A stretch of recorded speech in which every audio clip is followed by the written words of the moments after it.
Kirby. At this point, Kirby is more than well known for his ability to copy certain monsters' abilities. You could also say that he has more than a few 2D platformers. I mean, just look at the long list of platformers that the Pink Puff has had. Alright, so today I thought I would pick one of these games out of the basket that's full of them. Let's see which one we get.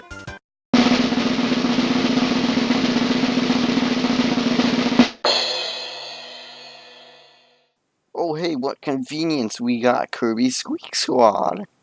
So Kirby Squeak Squad, released on November 2nd, 2006 as an addition to the list of 2D Kirby games, Kirby Squeak Squad was developed by HAL Laboratory, Flagship, and Natsumi and published by Nintendo for the Nintendo DS. But I'm sure you already knew that just by looking at the case. So the game begins with Kirby getting ready to eat a strawberry shortcake. You know, if they could just tell us where Kirby found this cake in the first place, that would be nice, since there isn't exactly a bakery anywhere in Dreamland. Anyway, Kirby's cake gets stolen, so Kirby's first thought is that DD did it. Ah, funny. It is up to DDD's standards, since in Kirby's Dreamland, DDD stole all the food from Dreamland for himself. Of course, I don't think we're gonna see Kirby turn into a blimp and carry DDD's castle in this game, disappointingly enough. So, first level in, and Kirby actually controls really well. He goes just fast enough to not feel like it's abnormal, but not slow enough to make him feel sluggish. However, the abilities feel so lackluster in this game. The first ability, Beam, has only one attack. Could they really not add in more? And they try to justify this by making certain attacks unlockable. Honestly, I find that having attacks be unlockable isn't a bad idea, but with the way that they handled the abilities in this game, it doesn't work well as something to flesh out your ability more, but as something to actually make the ability useful. For this reason, the sword ability is probably one of, if not the best ability in the game. But the level design is actually really good.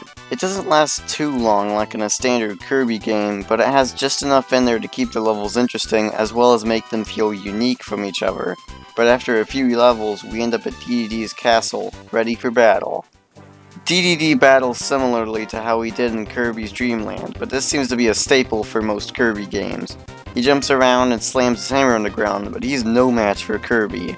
After defeating DDD, we find out that he didn't in fact have Kirby's shortcake, and we also find out that DDD also had something stolen from him.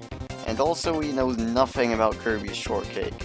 But then a fearsome group of rats? Oh, okay, excuse me for a second while I go get some cheese and a mousetrap. Anyway, a group of rats, mice, or whatever you want to call them, show up and they go by the name the Squeaks.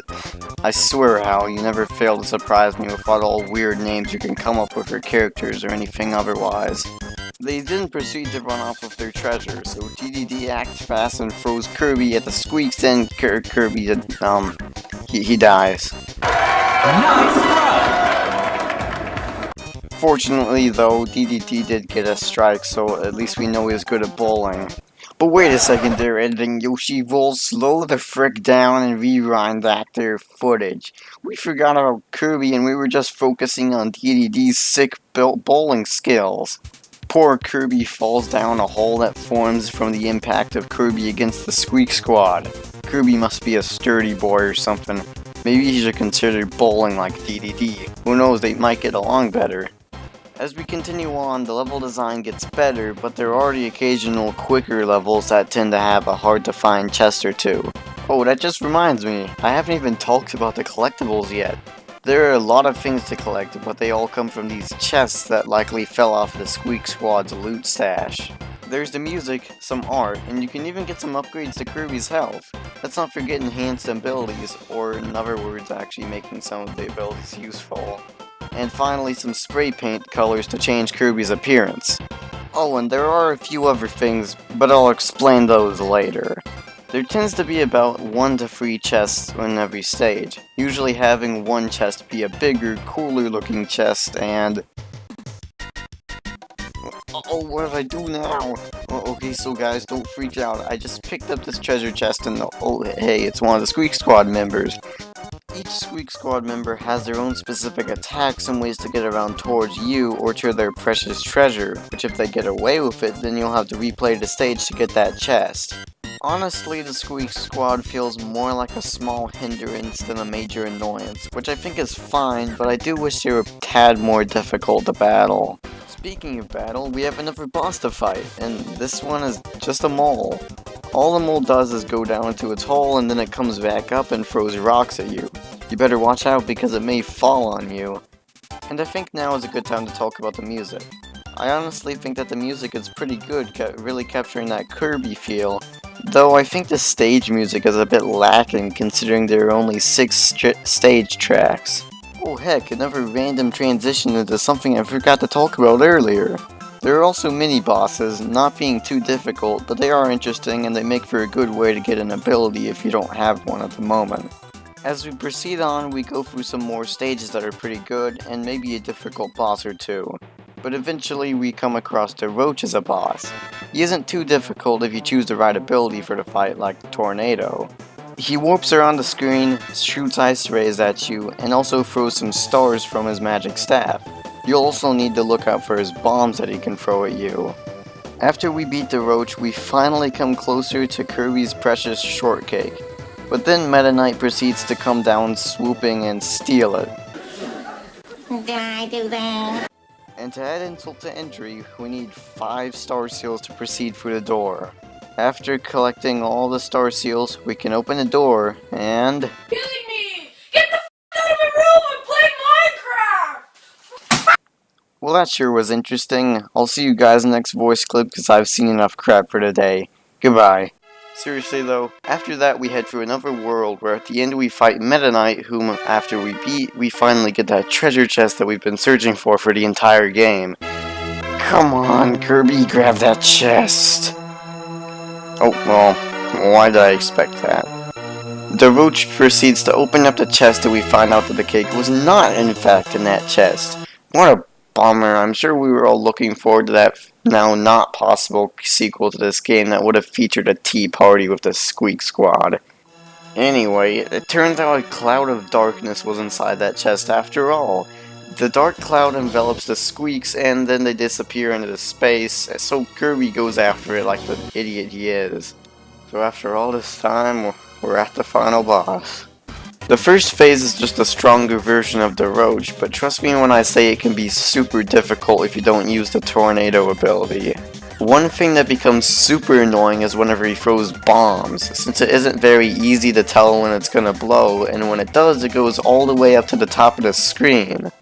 But after defeating the Roach for the second time, we take his staff and go on to chase after the Dark Cloud thing, or just Dark Nebula. Eventually we get to the actual battle, where Dark Nebula will constantly be changing his attack element to perform different attacks, like this lightning one, or this fire one. If I'm going to be honest, the music really doesn't fit the battle, and it isn't memorable as a result. It sort of sounds like a theme for the penultimate boss, or a super boss, not the final boss. But after defeating Dark Nebula, we find out that the chest was its prison, if you weren't paying any attention earlier. Anyway, it turns out that Meta Knight was just trying to keep Kirby and the Roach from opening it after all. But wait, I hear you all saying, where is Kirby's cake? Oh, that? Well, it turns out Kirby never does find out where it is. Rest in peace, Shortcake. You lived a short, hapless life, and everyone will miss you. So that was Kirby Squeak Squad, and personally I think it's a welcome addition to the series, but it did have its fair share of flaws, especially the abilities. Though the ability problem doesn't bother me too much, I just really don't like it since there was no reason for this, since previous Kirby games had multiple attacks in their abilities, so it just seems a bit lazy here. Not to mention locking the last few worlds behind collectibles. That definitely padded out the game for me since I was left 100%ing every single level. There are also the standard few mini-games and a boss rush mode, as well as a speedrun mode where you can see how fast you can complete the game, which usually takes about an hour to complete. But we will all be wondering where that shortcake could possibly be. There he is!